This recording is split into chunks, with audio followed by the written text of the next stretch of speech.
আমি শুরু করছি আমার মায়ের রান্নাঘর চ্যানেলে। আজকে করব হচ্ছে কচুরলতি, নিরামিষভাবে করব। আরেকদিন আঁশ করে আপনাদের দেখাবো। আজকে নিরামিষটাই দেখুন। প্রথমে আমি কড়াইতে তেল ঢালছি। তেল যেহেতু অল্প পরিমাণে খাওয়া উচিত, সেই জন্য অল্পই দিই। আচ্ছা হলো, এইবারে আমি কচুরলতি দেখুন এরমভাবে কেটে রেখেছি, দিয়ে হালকা একটু নুন দিয়ে ভাপ দিয়ে রেখেছি। হালকা নুন দিয়ে ভাপ দিয়ে রেখেছি।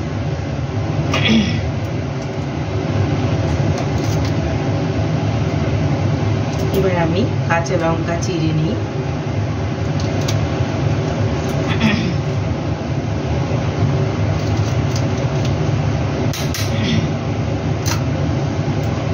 আমি একটু কালো জিরে দিয়ে দিচ্ছি কড়াইতে।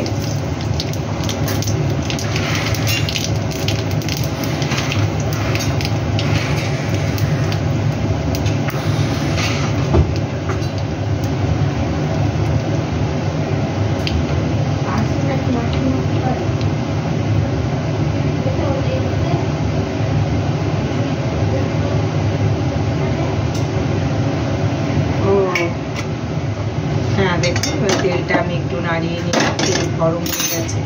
এবার আমি সর্ষে বাটাটা দিয়ে দিয়েছি। সর্ষে বাটাটা আমি দিয়ে দিলাম।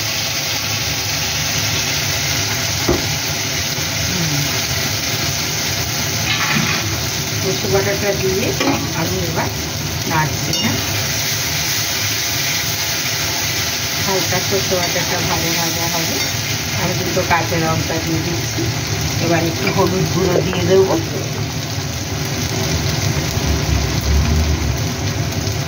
এই হলুদ গুঁড়ো মাপ মতন দিয়ে দিলাম। এবার একটু মিষ্টি লঙ্কার গুঁড়ো দেবো, সামান্য লঙ্কার গুঁড়ো আমি দিয়ে দিচ্ছি, বেশি না, কারণ আমার সর্ষেটা কাঁচা লঙ্কা দিয়ে বাটা আছে। এক ফোঁটা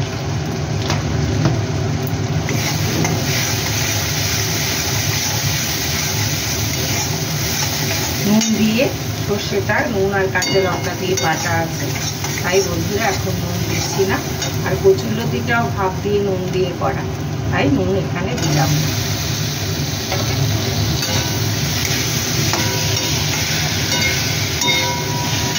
এবার বাটিতে একটু জল দিয়ে বাটিটা ধুয়ে এবার এটা ভাজা ভাজা করবো কম আছে।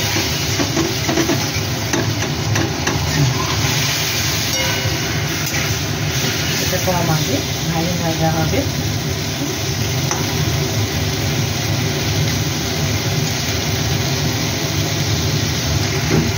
এবার আমি চিনি দিয়ে দিচ্ছি, দেখুন মাপ মতন।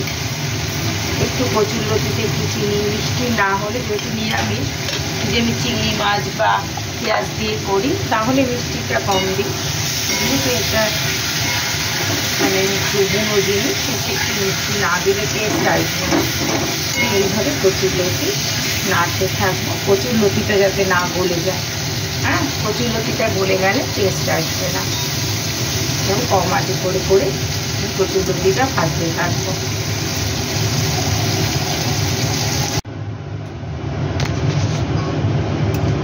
হ্যাঁ বন্ধুরা দেখুন, আমার কচুরলতিটা কমপ্লিট হয়ে গেছে। এই রকম আপনারা খেয়ে দেখবেন, ভালো লাগলে সাবস্ক্রাইব করবেন। নিরামিষ কচুরলতি খুব ভালো লাগে খেতে, এই দিয়ে অনেকটা ভাত মেখে খাওয়া যায়। ধন্যবাদ বন্ধুরা। আমি নেক্সট রান্না করব আজকে।